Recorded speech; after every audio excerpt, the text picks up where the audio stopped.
Hello, everyone, and welcome again to the next edition of the webinar series where we have a repeat guest, hopefully not the last, that we want this person to keep coming back all the time. We have Elien Arckens from SAP, who was here previously talking about marketing automation, but today she's going to be talking about something else as an outcome of marketing automation. But before that, my name is Deva Rangarajan, and I am the director of the Sales Center here. But again, Elien, welcome back to our webinar series, and tell us what you're doing now. Yeah, hi Deva. It's always a pleasure to be with you. And as you said, I hope it's not the last time. But today, we're going to talk indeed a bit about analytics and data, what comes before analytics, and that entire process as we go through from data to the actionable insights. And at SAP, I'm currently in a role that's called the Platform and Technologies Solution Sales. So I cover everything, as I said, from that raw data and how we can help clients to move along and get them gain actionable insights. Fantastic. So essentially SAP, the little known company. But Elien, we talk about data analytics, and I remember 15 years ago when I was finishing up my PhD, it's almost 16 now, is we were talking about the concept of garbage in, garbage out. We were talking about how data, we could collect a lot of data, but hey, if you couldn't make sense of it, then it's of no use at all, or the quality of the data was also bad. So my question to you to begin with is that you mentioned something in our previous conversation where you said data without insight is garbage. So can you explain on that a little bit more? Because the moment you said garbage, I was thinking of my PhD, garbage in, garbage out. So I just made a connection, and I wanted to ask you about that. No, absolutely. And maybe before we start, it's good to give a quick definition of what data is and how it differs from information and insight, right?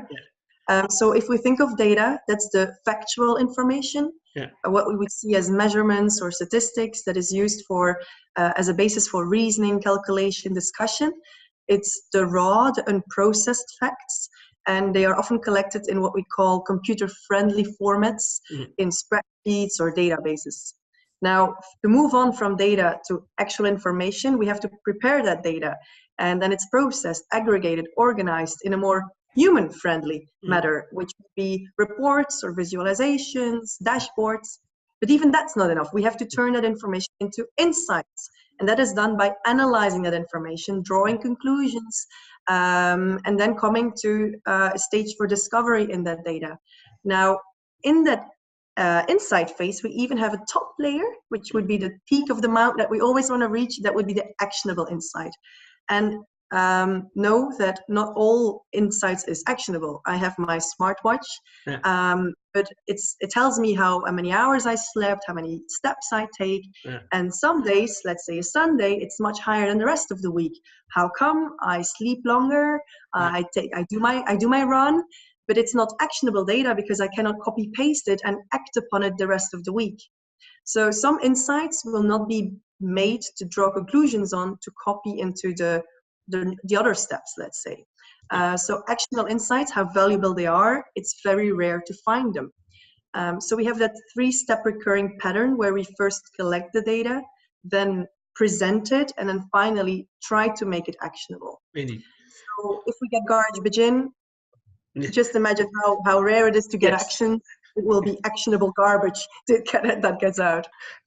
This is very interesting because one of the things we talk a lot about is that, see, when I was doing my dissertation, and essentially you talk about computer-friendly systems, there are very few computer-friendly systems. Again, few is a relative word. But today, you mentioned smartwatch, right? I'm not saying in a B2B context you can use a smartwatch unless you can even link it to the point when a salesperson is talking to a customer, you can measure their heart rate and see whether you can correlate it to, but that could be actionable insight too. I'm not ruling it out. But the fact is that there is so much data available right now. So my question is that if you need to think about actionable insight, should we work backwards to even start asking what kind of data we should be collecting? Absolutely, yes. And I think we have seen this objective for businesses to become data-driven in the past decade or so. And I've read an article recently in a Harvard Business Review that stated that there is a big gap between last year, 2018, and this year, where last year there is an approximate 65% of executives who see it as a big challenge to become data-driven. And this year, 2019, that number shot up to 77%. So from 65 to 77, executives start to realize that, okay, we have to become data-driven, but it's not an easy task. Indeed. Yeah. And so essentially, what would be your, see, I know that in the limited time that we have, it's going to be impossible for you to say all the things, but if I ask you to say, what would be 3 things that executives would need to keep in mind when they're thinking about what kind of data? So just 3, I know there could be more, but again, I was just curious to see if you could maybe give some tips on that. What should they be looking at? In terms of kind of data or obstacles to take into account? Both. Actually, it's great. So indeed, so because obstacles are something that they have to learn to deal with anyway, and that's going to be very company specific as well. But so let us begin with what would be 3 essential data, so kinds of data they should be collecting. Yes. Well, of course, we have our transactional data, the data that comes from the operational systems, the typical IT data. Next to that, we also have the OT data. OT would be the operational data, as we could say, the data where that comes from sources like manufacturing processes, quality assurance, design, inventory, logistics. But bear in mind that these 2 types of data, transactional and operational, nowadays is often stored together to have better analysis through machine learning, artificial intelligence, etc. So they come together. And a third type of data would be the sensor data, IoT. We have, but other than sensor data, you might also add to it any type of unstructured data. Let's call it unstructured data, which could be sensor data, but also from social media. Any data that doesn't come into a spreadsheet. Absolutely. But that's very, very interesting, because I was recently talking, because when you say sensor data or operation data, but what if you're in a service organization where you might not have as many operational data, but you're definitely going to have data from Facebook, from Twitter, and everything else. So I like this concept of unstructured data. The idea is that there is structured data that you get from transactions that you can observe. Happen to be in the manufacturing business and other kinds of business where you can keep track of where the production centers have gone and everything else. But then, of course, the key thing is that if I'm in a service organization where I don't have that kind of data, but then it's mostly going to be transactional data and very, very unstructured data, which of course still are going to give you a lot of information. Am I correct in understanding this? Absolutely. And the unstructured data is amounting incrementally over the years, and it's businesses don't always know how to store or how to combine it with their structured sources. Indeed. So if you go back, so essentially what you're saying is that if I say there are 3 things that a company should know, they should know that these would be even the whole aspect of what I have to collect begins with knowing what kind of data is available. So they have to understand what does kind of transactional data look like, and what does not transactional, but you know what I mean, unstructured data look like. Anything else that you would suggest as well that they should keep in mind? What they should also keep in mind is something that most executives, they don't see technology as the issue. Only 7.5 in that same article of HBR, only 7.5 of the executives pointed out that technology could be the issue. But most of all, they see people and process. 93% of the observers mentioned that people and processes are the main obstacle. Not saying that their employees are not looking forward to it or anything, but it's a matter of change management, and people have to start working differently. Processes have to be redesigned.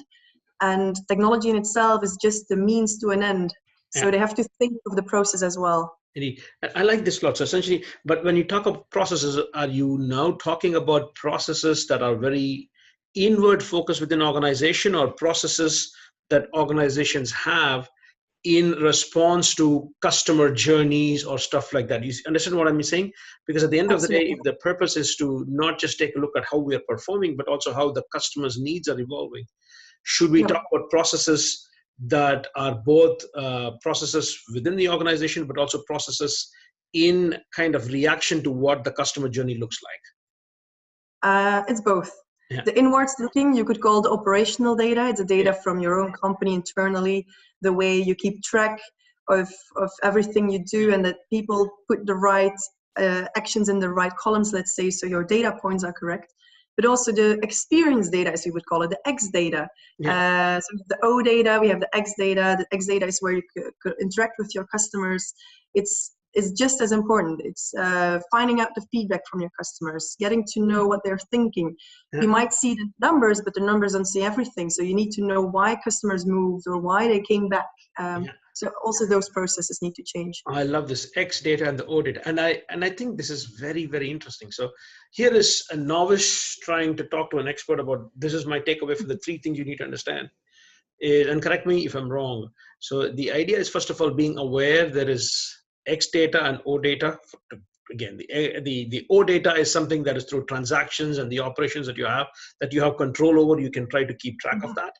But then the X data is everything that might be beyond your control. That's my simple way of looking at it. And the X data, for lack of a better word, is going to say the customer experience data is something that you cannot control over, but it's unstructured, but that's also something that is critical. And absolutely. And once I have this, but the key, if I know that there are these 2 kinds of data, then I need to understand, I need to link this to respective processes that each of them undergo. So the knowledge of the data, the knowledge of the process in terms of how these data can be collected. So, and then the last thing would be is that how do I get my people to actually start either collecting, inputting, or making sense of the data? Am I correct in this understanding this then?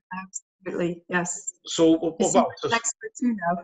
Yeah, no, but that's good, because for me, that is what I really, really like, because you talk about this, and then again, I'm always triggered by the things that you say, Elien, and the next thing is you have all this. So essentially, it's very naive to say that each data or thing that we do act in isolation, right? You need to integrate all of this into understanding and having marketing analytics or connected analytics. That's pretty much what you said. So how can we use all this information to make sense of what the customer is looking at, and how can we react to it? The way would be, as I said before, is first of all making sure that you do something with the data, so you turn it into information, and from there into insights. And then in itself, it's very important, because insights without an outcome, without the what next step, leads often to paralysis. Let's say again Fitbit or the smartwatch example. If I see that every morning I wake up at 6:30 and I only go to bed at 1:30, let's say, so it's way too much lack of sleep, but it doesn't give me, but if the tool doesn't give me a solution to overcome this, I will stop wearing my watch, because I don't want to see again how much sleep I'm lacking on. So that's what happens when we get information, but we don't know what to do with it. We just stop looking at the tool. So in order to do something, we also have, based on the information that we have to make sure that we can actually grow our employees into citizen data scientists, as we would call it, people who can actually work with the tools. And we don't make them work with the tools with just one workshop. There is continuous coaching needed. Continuous coaching, that would be one. And also second, the right tools. We have to give the tools not just to IT, but also to the business people themselves, so that they also can work with it. Because nowadays, what we often hear at SAP from our customers is, well, when we need a report, we just call IT, and a week later we have it. That's not what we call real-time actionable insights. A week later, the facts change, the measurements changed. So we need to give the tools and the insight and also the data knowledge to the people themselves, to the employees, so that they can actually work with it. Fantastic. Now, the purpose of doing all this, right? The purpose of a company doing this, right? Getting to know your systems, getting to know your customers. The purpose of this is to actually get a 360-degree view of my business, right? So what do you think are some of the obstacles towards companies actually making this connection and saying, hey, yes, we're collecting all this data, but how do we make sense of it? And how can we get an insight into our business so that we can either have our top line growth or increase the efficiency of our businesses? So how do we get that? Yes. So the obstacles to get there, you mean? Yeah. And the obstacles to get there, No, absolutely. There are a couple of obstacles. Yeah. And that's also the main reasons why companies so far haven't yet seen a big return on investment on their big data or artificial data or analytics investments. Is that, first of all, when they want to launch a new project on something related to big data or analytics, they get in the experts. And they presume that by targeting the experts and putting some experts in place, it will trickle down the knowledge to the citizen data scientists. But in reality, that doesn't happen. Everyone's focused, everyone got their targets, and that actual knowledge sharing is very hard. So in the end, companies just stay in that expert phase, and no one really knows what's going on except for them. That could be one. A second challenge could be that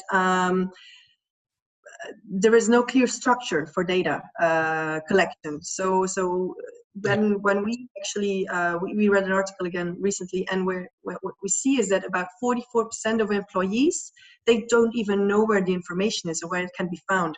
So there is a lack of a coherent and accessible way to get to the data.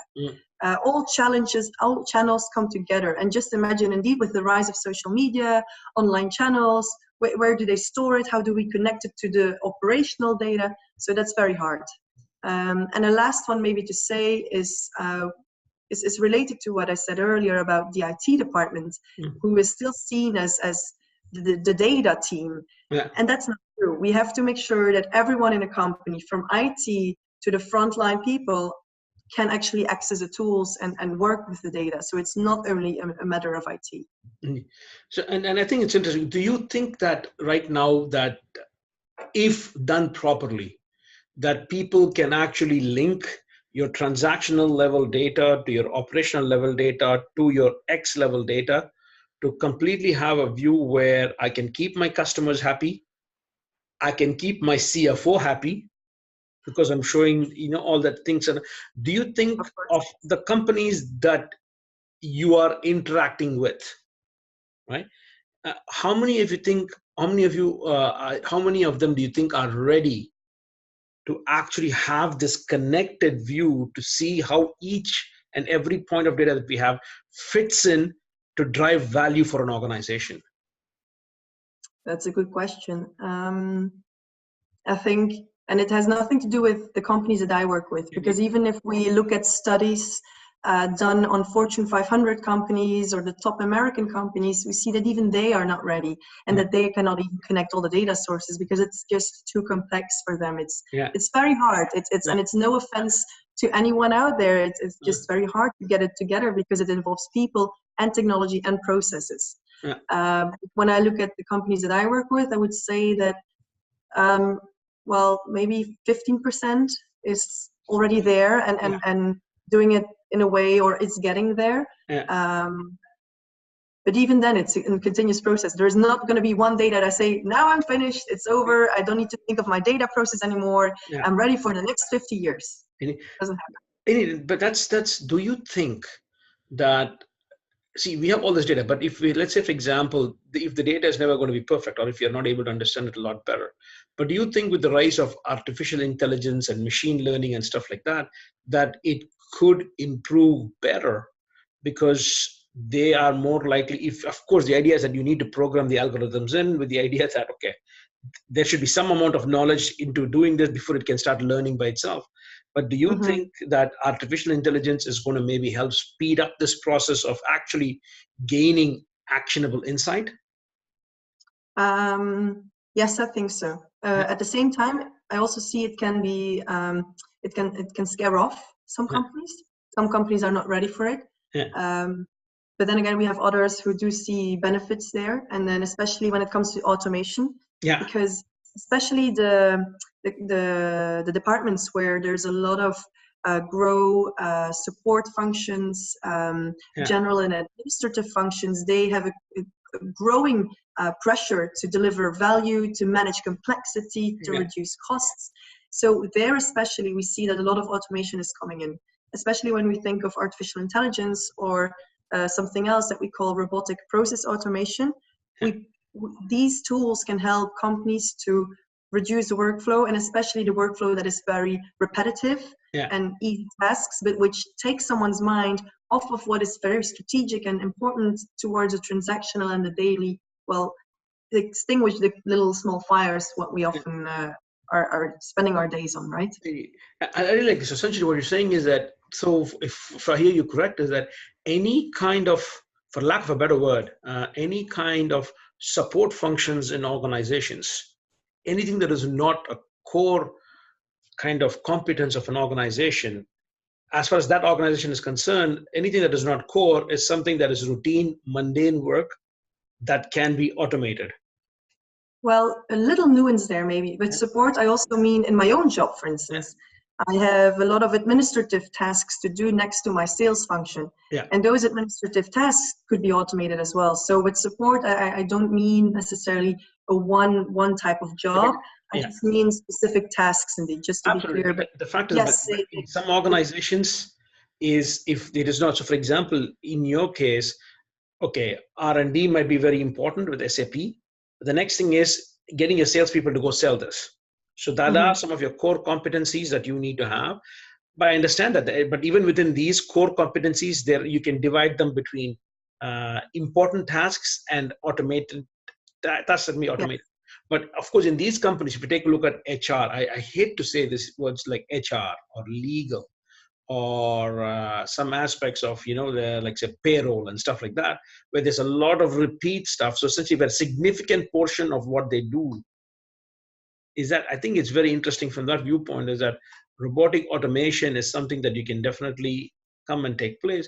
But of course, the topic of why we are here is to say actionable insights. So which is more about, even in your core business of what Elien does on a daily basis, can we use big data and the data from there to make even your core tasks more efficient in what you do?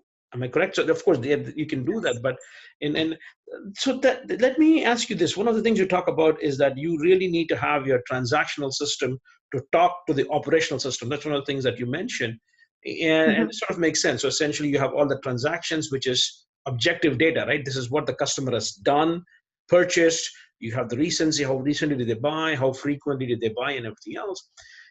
Why is it critical for you for this to talk to the operational part? Well, I've shared the definition of both already, so that's clear. And the reason why it's important is, let's say that you are making decisions in the HR department. You are hiring people at the same time you're restructuring, or let's say there's changes in the sales department and you don't know why so many people are leaving the company. So something's happening in one department, the other is affected, but we don't know where it's coming from. And in finance, we see that we are having a lot of HR costs recently, but we don't know really why, because we've been having a lot of people leave. So how come the costs go up? So if we don't have these systems talk to each other, there is a lot of links that are broken. And in the end, that's the lack of insight that we have. We see data points changing, but we don't know why, the why behind it.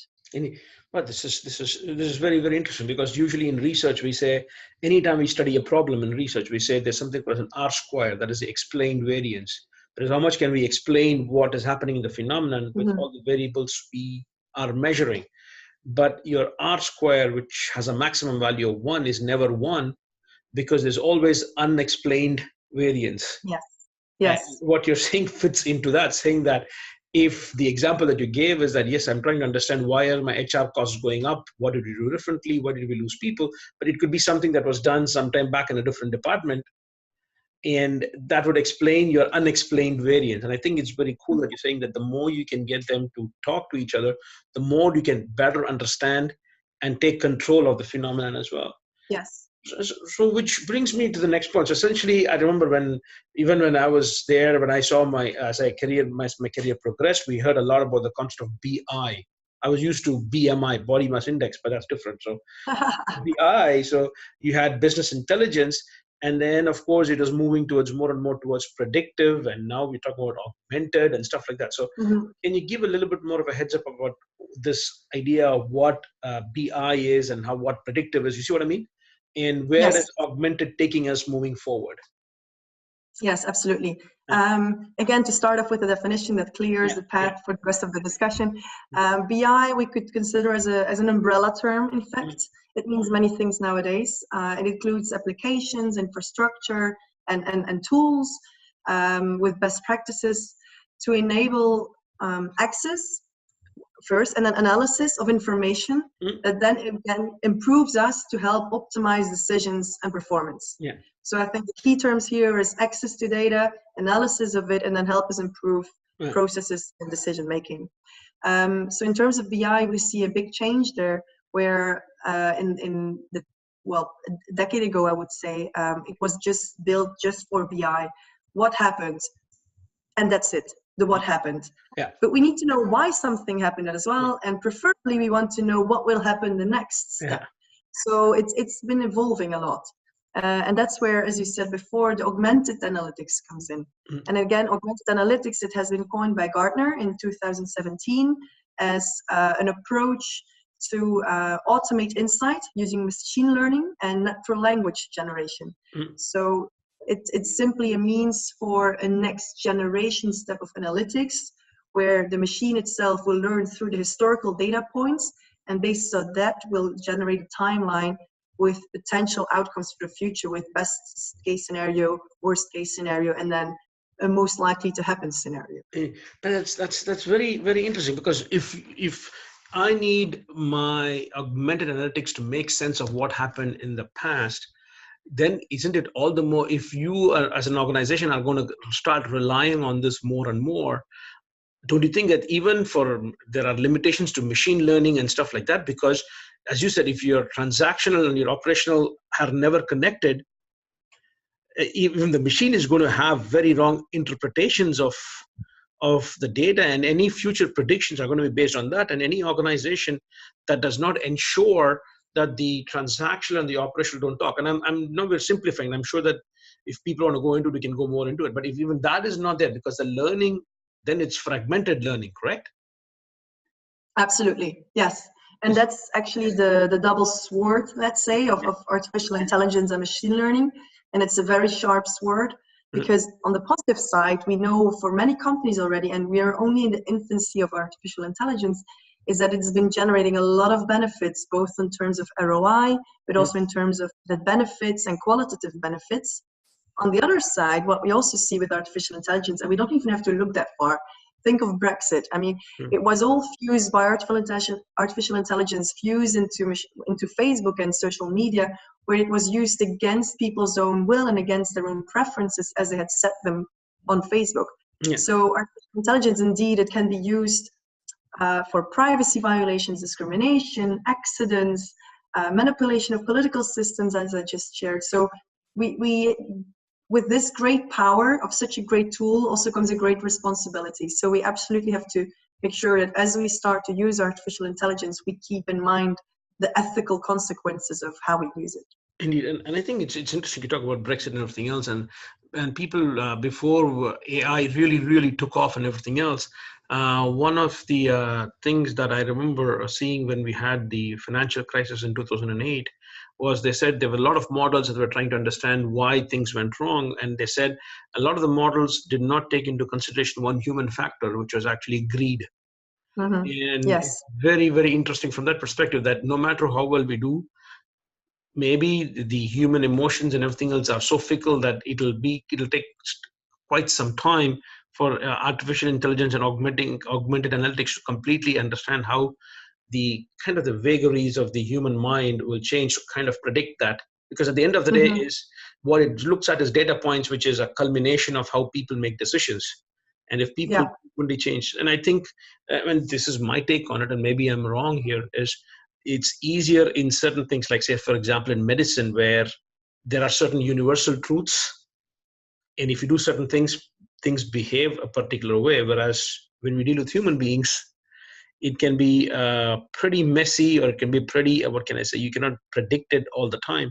So I think it's very interesting from that viewpoint. So again, so we talked about AI, right? And tell me a lot more about ML, because for me, people, when I look at AI and machine learning, I look at it as the same thing. Are they the same thing? No, it's actually two different terms, but they're often intertwined. Yeah. Machine learning is, well, artificial intelligence is an umbrella term, and machine learning comes underneath. Okay. Where artificial intelligence is based on algorithms, fixed models, machine learning is actually, it's literally putting a machine on top of your process and letting it learn by itself by looking at how the process is evolving, and then copy pasting it and learning based on that and growing exponentially. Got it. And so the idea is that so machine learning has certain limitations that AI can kind of supersede on that. So essentially, I'm looking at machine learning is only looking at existing parameters and how the parameters are evolving, but AI can make that interconnected dot. So for example, there's a machine that is running at this point in time, but AI can spot when you have man-made errors coming in that machine learning might not be able to do. And then AI should be able to predict that. You see, am I right in understanding this? Because I'm just trying to understand from a layman's perspective. No, absolutely, and it is quite complex to understand, but both actually benefit the other. Indeed, where artificial intelligence is controlled by algorithms and models, as long as it's of course controlled by a human hand on top of it, machine learning will benefit artificial intelligence. So usually the two are combined in tools as well. Indeed, because I can easily imagine that you have different things connected. So if you look at sensors, my idea is that the purpose of sensors and the cost of sensors going down has meant that there's more and more chance for machine learning, because now you can actually connect them together. You can collect all the data, and there are parameters in which it can learn from each other. But of course, what it cannot learn is what, if there are any changes, are there changes because of what the machine learning controlled to the point where it grew, or how much of it was because of intervention based of algorithms kicking in. So the machine learning may do that, but algorithms can actually understand that. Am I correct in understanding this? Yes, absolutely. And that's why it's so important to always still have a human touch involved in the process to keep control of how the algorithms are built and to keep track of which models are being used. Yeah. Indeed. The other one, the reason why we even started talking again after a long time was the fact that I saw something where you'd like something about chatbots. How can you make your own chatbots? And I think that's pretty much was the genesis of this talk that we're having right now. What is this concept of chatbots? I know that every time I go to a website these days, there's some sort of a chatbot, right? And you mentioned something that every company can easily build its own chatbot. So tell us what this chatbot is, and how can one go about making sure that they have the essential ingredients for developing their own chatbot? Yeah, absolutely. So to start off, maybe there's also two kinds of chatbots. You often see on a website of the chatbot, and either it's an actual robot programmed to talk to you, or it could also be a human being where you chat and then suddenly a human being comes up and he talks through the bot to you. The second one, as you can imagine, is a bit less efficient because it always requires a human being to be behind a desk. Plus, if you chat, he or she might not be there. And if you chat at 3 a.m. in the night, he or she might definitely not be there. So the idea of a chatbot, as I'm going to talk about now, is an actual bot, automated, robotic, that pops up, as you would say, or if you have a question that you could talk to or send your IT ticket to. So indeed, a chatbot is coming more and more, as we now see it on website, it's more and more actual and vivid in our daily lives. Some people hate it, some people like it, but in the end, it helps companies, as I said before, to automate the very repetitive tasks. For instance, in the IT department, they receive a lot of IT tickets, and they have been found out that 25 to 35% of those tickets is usually a password reset, a password, which is very easy to do. But in the IT department, you can imagine this time, like, oh, the business again doesn't know what their password is. So if we could just automate this, and instead of people sending an IT ticket, involving people's energy and time, but instead having this bot that, of course, is programmed. You need to program a bot, and that's where the building comes in. You need to program it for the type of questions that you expect. And therefore, again, you need to look at the data. So if you see many questions are reset password, reset access, no access, you can build a bot by saying, hi, how can I help you? That would be the first introduction. You need the bot to be nice. And then the second question could be, could I help you with? And then you give 3 options. Let's say the mainly asked questions, which would be password reset, access, and I don't know, laptop broke down, for instance. So that would be an internal bot then for the IT department. So, and then the customer or the employee in this case, they could pick one, and if it's not, they could always have a fourth option in this case, or the extra option, contact a human help, let's say, and then they would be connected to a human person. But the first group of very manual repetitive tasks is automated in that case. Now, so you give the example of idea. Let's say, for example, in your own role, do you see these kind of things coming in? So, for example, can you think about this in a sales context where you can really weed out those customers who are really serious about it as against those customers who are just out there to get basic information? Yeah, you always have those, of course. But we don't use bots in sales yet. At least I also don't think it will come soon, because sales is still a very human face-to-face job. Although I have seen companies, and it's very interesting, where they do automate some parts again of the sales job. Let's say what is a very tedious part sometimes of the job is getting to people, and especially when people keep like pushing you off softly because the time is not right, the moment is not right. So you have to keep track of, okay, this person does not yet want to talk, but they told me, let's contact me again in 6 months. But if you reach out to 1,000 people and 500 of them told you to reach back in X amount of time or X amount of, with X amount of information, it's very hard to keep track of this. And I've seen some tools that can help you with setting these reminders, and then they send out the reminders to that customer for you.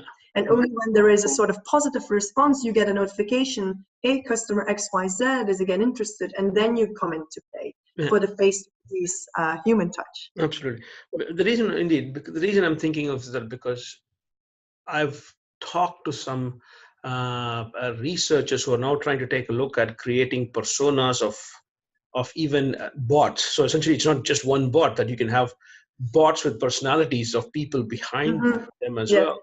And the idea is that, yes, it's a bot, but it has the personality of the person that is trying to reach you and everything else. And that gives a little bit of a human touch. And also, I've also heard about how you can take, people are talking about how in bots, especially if looking in technical situations, that some of the customers might respond much better to bots and chat for a long time. So for example, if I'm a technical person, I don't want to talk to a salesperson, I can actually chat, and I'm much more comfortable in giving information over chat rather than actually talking to a person. So that's pretty much where I thought it was interesting in terms of chatbots. There could actually be of help as well. So indeed, so you know what, in the limited time that we have, is I want to ask, one of the things that we talk about is, you know what, we talk about all this, we talk about these technologies and everything else. So which means that everything is becoming digital, right? So essentially, for a person who is old school sales, this concept of digital is becoming big right now, right? So essentially, the other day I read something about the concept of the digital boardroom of the future. What does a digital boardroom mean, and how would it look like? It's at SAP we have the digital boardroom. It's something we use internally. It's also something we sell. But digital boardroom, in short, it gives companies, and especially top decision makers, it's meant for especially C-level, managerial level. It gives them real-time digital enterprise insight into integrated, so here it comes again, the integrated line of business information from all types of sources. It could be SAP, non-SAP. And with this digital boardroom, users can, in real life, readily monitor, simulate, support business changes. And why this is important is that, and we've heard this a lot with customers, is they come into a meeting and the head of procurement has one data source and one report, and the head of sales has the same data source but another report with different data sources, with different data analytic outcomes. Whom am I supposed to trust? They both come with, and that's where if you torture data long enough, it will confess to anything, right? So it's very hard then to, with everyone having their paper files there in front of them, or potentially their laptops, but it's very hard to have that one source of truth. So this idea of a digital boardroom, and you can literally visualize this as this big, like cinema almost complex with 3 big screens where you have an agenda and you have the different departments with their numbers outlined. And in real time, and that's for the CFO especially very important because it's numbers-based companies often, is we can actually see the data. No one can torture the data at the time of a meeting. and we can actually see where the company is at, and we use it ourselves as well at SAP. Well, Elien, again, as I said, the time that we have is rather limited for all the things that you can actually share. But thank you so much for taking your time and talking to our audience as well. And again, as I said, this is something that I'm sure that maybe in 6 months' time when we come back, you will have an update on what we just talked, because technology is just is going so fast. So thank you again for your time, and I shall look forward to having you again for the third time, maybe on a different topic. Deva, it was a real pleasure. Absolutely. The pleasure was all mine, I would say. I hope there's a third time coming. I'm sure there's going to be a third time coming. Thank you so much, Elien. Have a wonderful day. And stay tuned, everyone. Stay tuned, everyone, for the next edition of what we will have in our webinar series at the Center for Professional Selling.